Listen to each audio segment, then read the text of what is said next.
নমস্কার বন্ধুরা, আজকে তোমাদের সাথে আমি যে রেসিপিটা শেয়ার করব সেটা অবশ্যই তাল দিয়ে বানানো। এটা হচ্ছে তাল পাকুন পিঠা। এই পিঠাটা তোমরা বাড়িতে খুব সহজে বানাতে পারবে আর খেতে ভীষণ সুন্দর হয়। তো দেরি না করে রেসিপিটা শুরু করা যাক। রেসিপি শুরু করার আগে সবাইকে বলি, প্লিজ আমাকে সাপোর্ট করো এবং আমার পাশে থেকো। তো পাকন পিঠা বানানোর জন্য অবশ্যই তাল লাগবে। আমি 1 বাটি তাল নিয়ে নিয়েছি। তালটা আমি জাল দিয়ে আগে থেকে রেখেছিলাম। এবারে তালটাকে একটু ফুটতে দিলাম। কিছুক্ষণ ফোটার পরে আমি ওই বাটি মেপে 1 বাটি দিয়ে দেবো এখানে ময়দা। ময়দাটা দিয়ে খুব ভালো করে নাড়াচাড়া করে একদম শুকনো শুকনো হয়ে যাবে। ময়দা দিয়েই যখন তোমরা নাড়াচাড়া করতে শুরু করবে তখন দেখবে যে আস্তে আস্তে একদম পুরো কড়াইয়ের গায়ে লেগে যাচ্ছে আর তালের সাথে একদম পুরো মেখে যাচ্ছে। এই 1 থেকে 1.5 মিনিট মতো তোমরা যদি এইভাবে নাড়াচাড়া করো দেখবে একদম পুরো রেডি হয়ে যাবে। যখন রেডি হয়ে যাবে, যখন দেখবে আর নাড়া যাচ্ছে না, সমস্ত তালের কাতটা ময়দার সঙ্গে মিশে গেছে, তখনই কিন্তু এটা নামিয়ে ঠান্ডা করার জন্য রেখে দেবে। আমারও 1 থেকে 1.5 মিনিট হয়ে গেছে। এই দেখো নাড়ছি, দেখো একদম গা থেকে লেগেও যাচ্ছে আর সমস্ত কাতটাই লেগে গেছে। এবারে এটাকে আমি নামিয়ে দেবো, গ্যাসটা অফ করে নামিয়ে দেবো। এই সময় কিন্তু গ্যাসের ফ্লেমটা মিডিয়ামে রাখবে। হাইতে রাখলে কিন্তু পুড়ে যেতে পারে এবং নাড়তে অসুবিধা হতে পারে। সেই জন্য কিন্তু মিডিয়ামে রেখে তোমরা এটাকে নাড়াচাড়া করবে। ঠিক আছে? নামিয়ে নেওয়ার পরে ওই গ্যাসের মধ্যে দিলাম 1 বাটি চিনি আর 1 বাটি জল দিয়ে আর 3টে এলাচ আমি ফাটিয়ে দিয়েছিলাম। দিয়ে এটা একটা শিরা তৈরি করে নিলাম। এটা একতার হবে না, একটু হাতে একটু চটচটে হলেই কিন্তু নামিয়ে দেবে। খুব শিরাটা ঘন করার প্রয়োজন নেই। ঠিক আছে? এবারে আমি এটা ফুটতে শুরু করে দিয়েছে দেখতেই পাচ্ছ এবং 2 থেকে 3 মিনিট হয়েছে ফুটছে। এবারে আমি এটাকে নামিয়ে দেবো। নামিয়ে সাইডে রেখে দেবো। আর তোমরা যখন এটা তৈরি করবে তোমরা কিন্তু পিঠেটা ভাজার পর আগে করবে, কারণ তা না হলে কিন্তু পিঠেটা ভেজে সাথে সাথে রসের মধ্যে তোমাদের দিতে হবে। ঠিক আছে?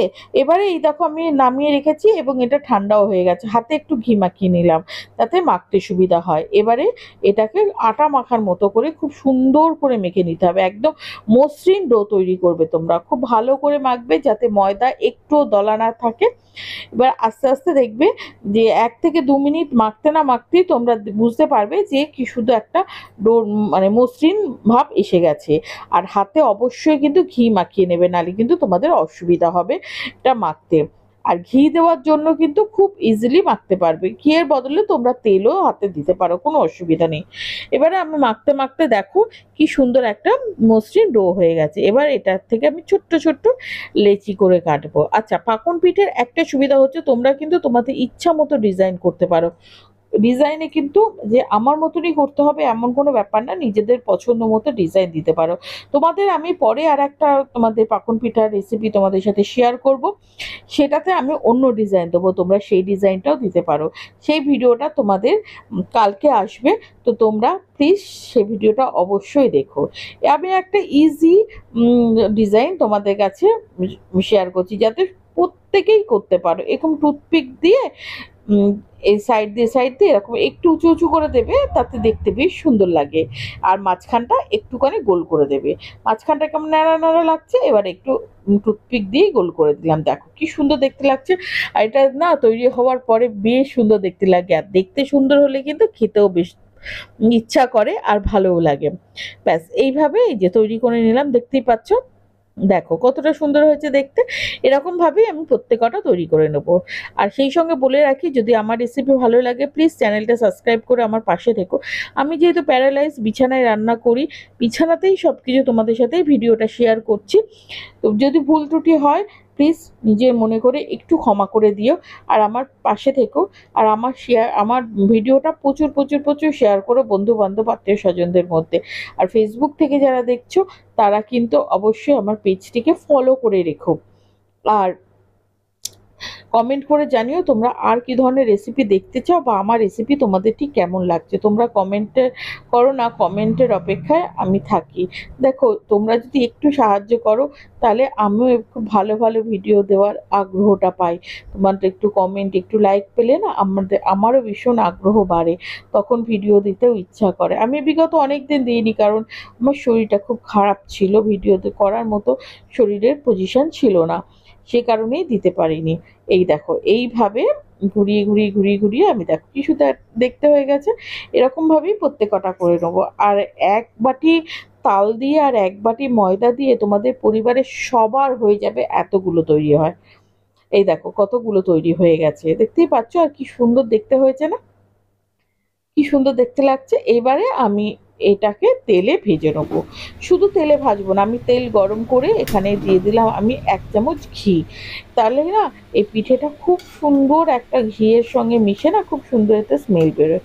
ঘিটা দিয়ে দিলাম, ঘিটা যখন অল্প অল্প গলতে শুরু করে দেবে, আর তেলটা মানে অল্প গরম থাকবে, খুব বেশি গরম তেলের মধ্যে কিন্তু এই পিঠেগুলো দেবে না। অল্প যখন গরম থাকবে তখনই কিন্তু তোমাদের এই পিঠেটা ভাজার জন্য দিয়ে দিতে হবে। দেখো এখন তেলটা অল্প গরম আছে, এই সময় আমি সমস্ত পিঠেগুলো দিয়ে দেবো, মানে যতগুলো কড়াইতে ধরে এই রকমই অল্প আছেই কিন্তু সমস্ত পিঠেগুলো তোমাদের ভেজে নিতে হবে। ঠিক আছে,